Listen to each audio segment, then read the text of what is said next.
In the random access file this week, Apple says it's cutting the prices on some of its high-end and mid-range Macintosh computers by as much as 31%.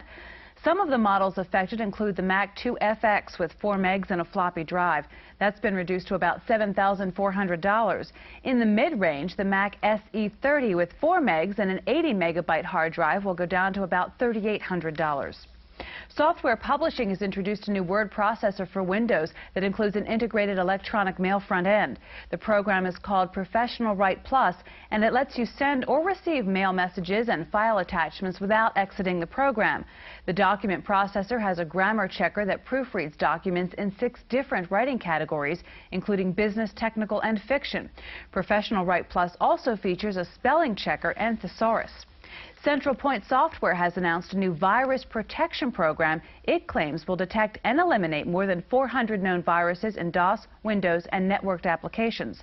The program is called Antivirus, and it can run as a standalone application to diagnose and repair existing viruses, or it can be loaded as a memory resident program to detect new viruses on the fly.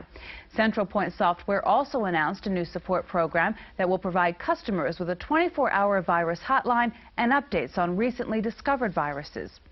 Next up, Paul Schindler and this week's software review.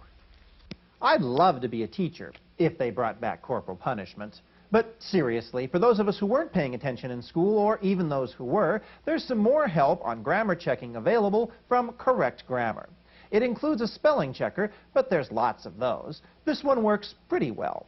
More impressive is its ability to check capitalization, verb tenses in context, homonyms such as there and there, and punctuation. If you wonder why it suggests a correction, ask it. If there are certain grammar rules you just don't care about, move to another screen and turn them off. In addition, the program shows you each correction as it goes along, offering you the chance to disagree or just plain overrule it.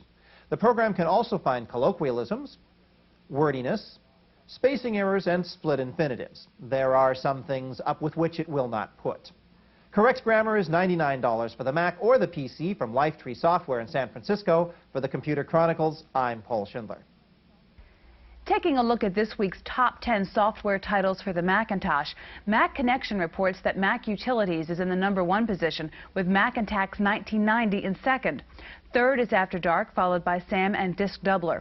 Rounding out the top 10 are Quicken for the Mac, Microsoft's Word, the Microsoft Office, Adobe Type Manager, and Excel.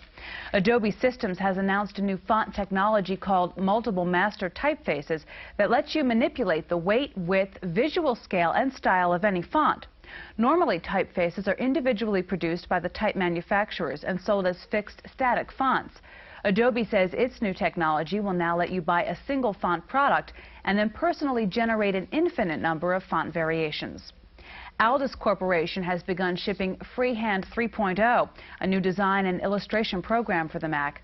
New features include movable on-screen palettes that list the line and fill colors, graphic styles, and layers used in creating an illustration. The upgraded software also has flicker-free drawing and a screen redraw time up to 5 times faster than the earlier version. You can now turn your computer monitor into a touchscreen input device using a new product from Edmark Corporation called Touch Window. It can be used for most software programs that support a mouse.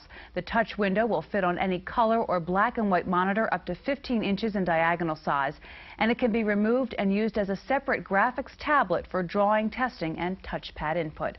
That's it for this week's Computer Chronicles. I'm Kate McGargy. The Computer Chronicles is made possible in part by the Software Publishers Association, which reminds you it's a federal offense to copy software. The SPA provides information on how to stay software legal. Funding is also provided by PC Connection and Mac Connection, and by Byte Magazine and Bix.